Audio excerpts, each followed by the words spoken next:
Hello, today we're going to speak about crime and punishment, delito y castigo, a very controversial topic, okay? When we speak about crime, there is always a punishment, okay? And depending on the crime, there is a different punishment, okay? We've got serious crimes and minor offenses or minor crimes, right? So let's start with the vocabulary. Arson. Arson. Arson is setting fire to a property and intentionally. Okay, and the person is arsonist. Blackmail. To blackmail is to demand money for not revealing some kind of compromising information. Right? The person is blackmailer, el chantajista. To bribe. Bribe. Okay? To bribe is to make somebody do something by means of giving money to that person or some present or something that that person likes, right? Mug.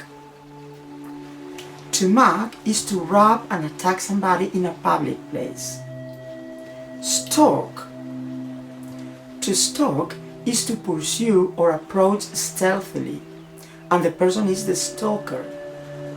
The typical one you see in the films, the person who is watching somebody, he's obsessed with somebody, has photos of somebody in his or her house, and is looking at the mobile to try to look for that person, pursuing that person, right?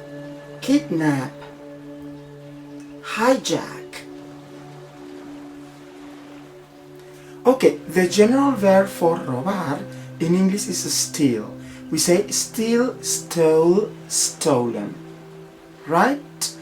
But depending on the way things are stolen, then we've got different verbs. For example, rob.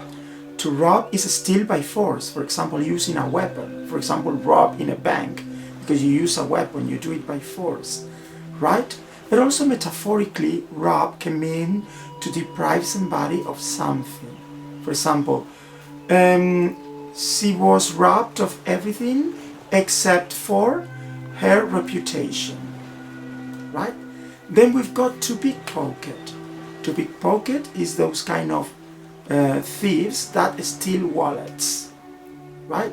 And finally, to burgle or to break in.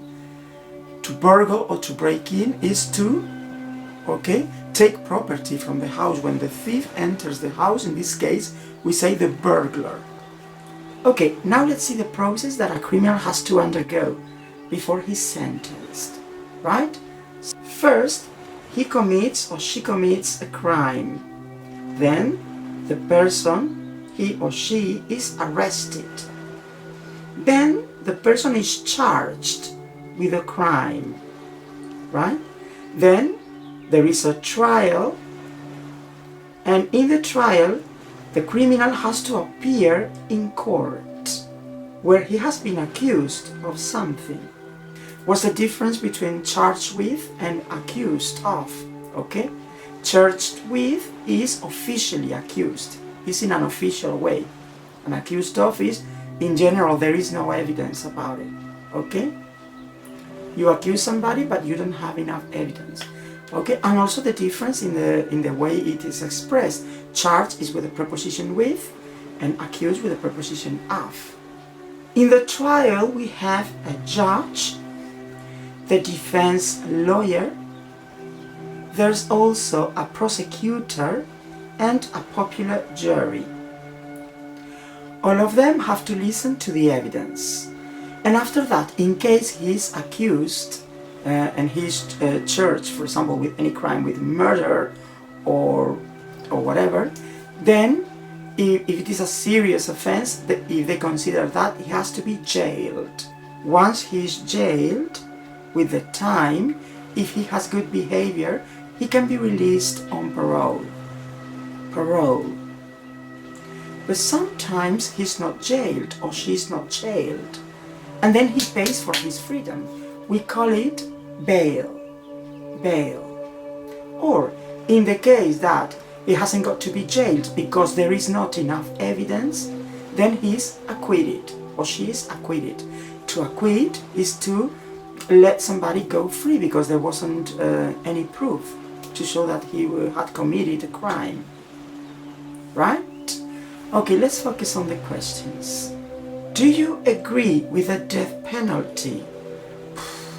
That's a very controversial question. I don't know.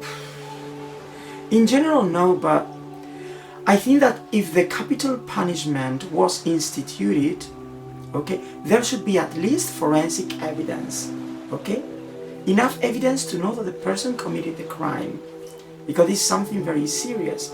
A person cannot return to life, right?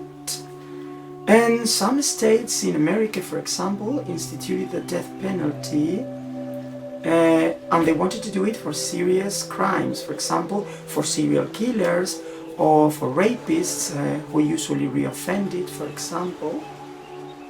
What do you think about the laws related to gender violence?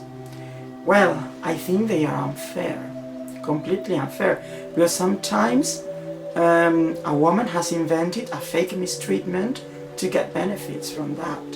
And other times it's the opposite.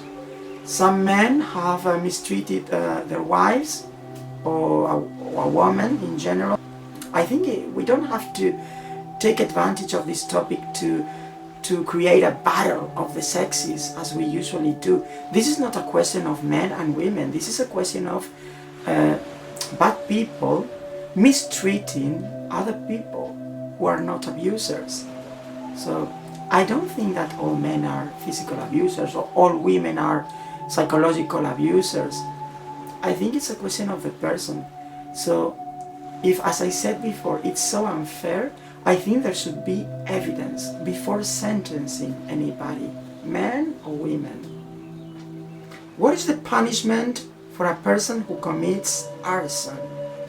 Okay, for an arsonist, well, I think it depends on the damage caused. For example, if he causes enough damage to a property or threatens somebody's life, or he kills the person, he will be jailed for a long time for sure.